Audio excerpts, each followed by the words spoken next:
Olá, pessoal aí do sétimo ano. Boa tarde, né? Se você está assistindo esse vídeo, não esqueça de deixar o seu comentário aí com o seu nome para poder validar a sua presença. Hoje nós vamos fazer a correção do bloco 9. Nesse bloco, nós estamos entrando aí num conteúdo diferente, em um conteúdo novo. Nós vamos falar em algumas aulas sobre a desigualdade no Brasil. Quando eu falo desigualdade, eu estou me referindo à desigualdade social.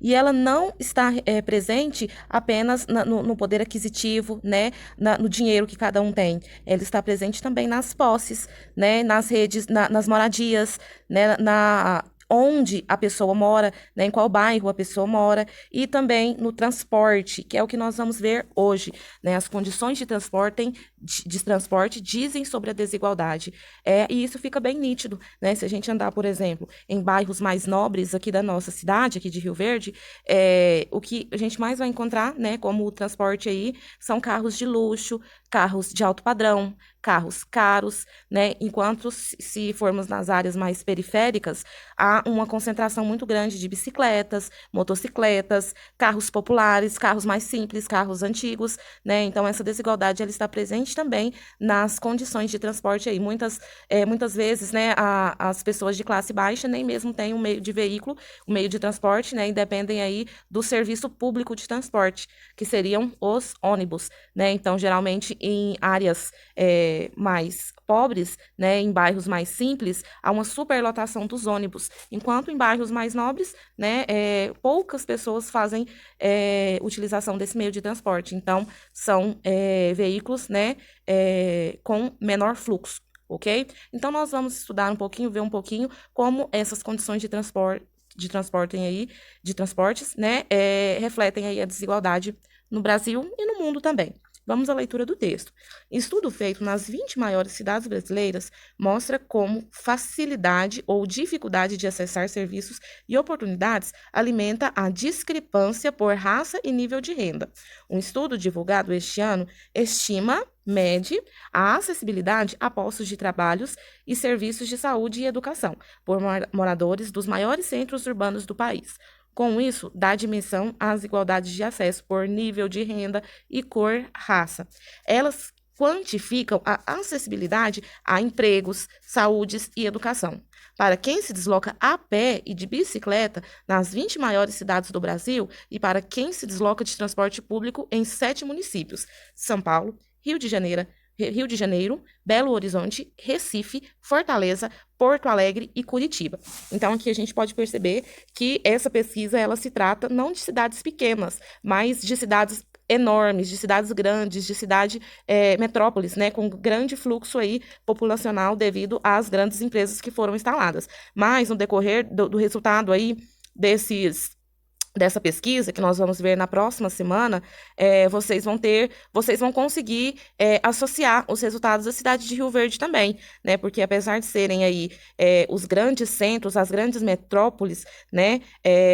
E haver, com certeza, uma desigualdade ainda maior, aqui a gente pode perceber também, de forma um pouco mais reduzida, mas a gente consegue perceber essa desigualdade também de acordo com o meio de transporte. Essa iniciativa ela é importante, porque padrões de acessibilidade urbana têm impacto sobre as condições econômicas e sociais da população, e também sobre o desempenho econômico e ambiental nas cidades. Ainda há poucas pesquisas sobre o tema, com essa abrangência no Brasil.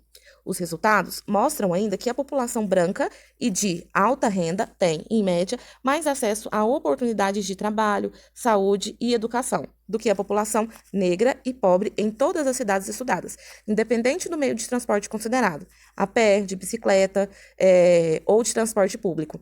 Então, aqui a gente já percebe a desigualdade, né? A desigualdade aqui ela está acima até do nível de renda da pessoa, né? Porque aqui entra a desigualdade em outros critérios, né? Entra aqui o preconceito, o racismo, né? Então, a população negra, ela tem menos oportunidade do que a população branca, né? Então, muitas vezes aí preferem contratar uma pessoa analisando a cor da sua pele do que a sua preparação, né? O seu desempenho.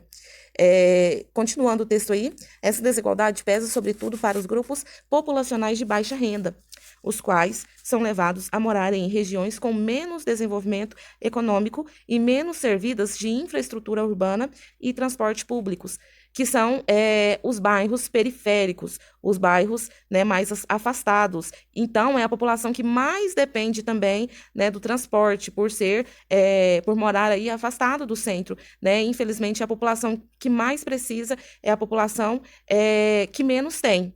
Né? Então, e a população que mais depende do serviço de transporte. É essa população que mora aí nos bairros periféricos, a população pobre, né? E essa população não fazem muito por ela, né? Se vocês observarem aí na imagem, nessa imagem aí a gente tem um bairro. Dá para a gente perceber que é pobre, né? Olha o meio de transporte aí, né? No caso aqui são crianças, mas a maioria dos transportes da população adulta também nessas áreas é a bicicleta, né? Então nós temos aqui 2 pessoas se locomovendo de bicicleta, aqui parado nós temos um carro bem velhinho, aqui também nós temos outro carro bem velhinho e mais 2 pessoas a pé. Então, esse não é um quadro que a gente vê aí nos bairros mais ricos. E olha aí, olha como o descaso, né, com essas pessoas, com essa população que mais necessita. Olha a situação da rua, né? Então, são ruas aí inacessíveis, são ruas aí muito ruins, com estruturas péssimas, né? Geralmente porque já são áreas que não foram planejadas, né? São áreas, geralmente áreas invadidas, e na maioria dos casos o poder público ele não olha para esse lado, né? Ele vai prestar serviço para os bairros mais ricos, os bairros mais de classe média alta, né? Então, essa população, na verdade, ela fica esquecida. Isso faz com que a desigualdade ela aumente ainda mais. O estudo esclarece que não é possível nem desejável eliminar totalmente as desigualdades espaciais de acessibilidade. No caso dos serviços públicos, eles são posicionados no território de acordo com o planejamento estratégico, que leva em conta a eficiência econômica. A desigualdade de acesso aos postos de trabalho é o segundo estudo da dinâmica da educação espacial e urbana que a localização dos empregos seja influenciada por economias de aglomeração, que farão naturalmente com que haja certa desigualdade, ou seja, quão maior forem as oportunidades de lucros concentradas num local, maiores serão as probabilidades de se encontrar empregos e trabalhos. Ali, assim, o mínimo que se espera do ponto de vista da justiça distributiva é que essas políticas contribuam para reduzir tais desigualdades de acesso a oportunidades, priorizando a melhoria das condições de transportes em situações de vulnerabilidade e que mais dependem do transporte público e ativo.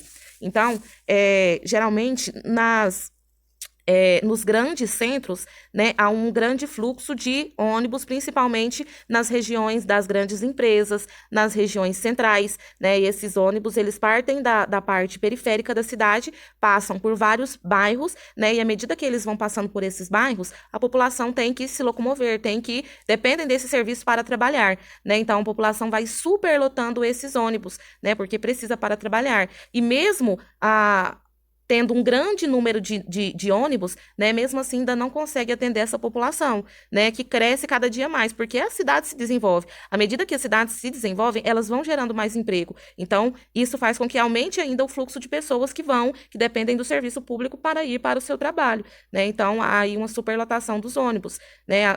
Muitas vezes aí as empresas fazem aí criam aí, né, medidas junto ao poder público para melhorar esse transporte, né, buscando alianças aí. Aqui na cidade de Rio Verde mesmo, eu não sei falar com muita propriedade, mas eu sei que tem um acordo aí, né, entre a BRF e a ônibus municipais, né, para que a população, né, os funcionários, eles sejam levados aí em determinados horários, né? Então, geralmente são ônibus pertencentes ao poder público, né? Porém, são feitos aí acordos entre o poder público e a empresa, né? Para beneficiar ambos os lados, ok?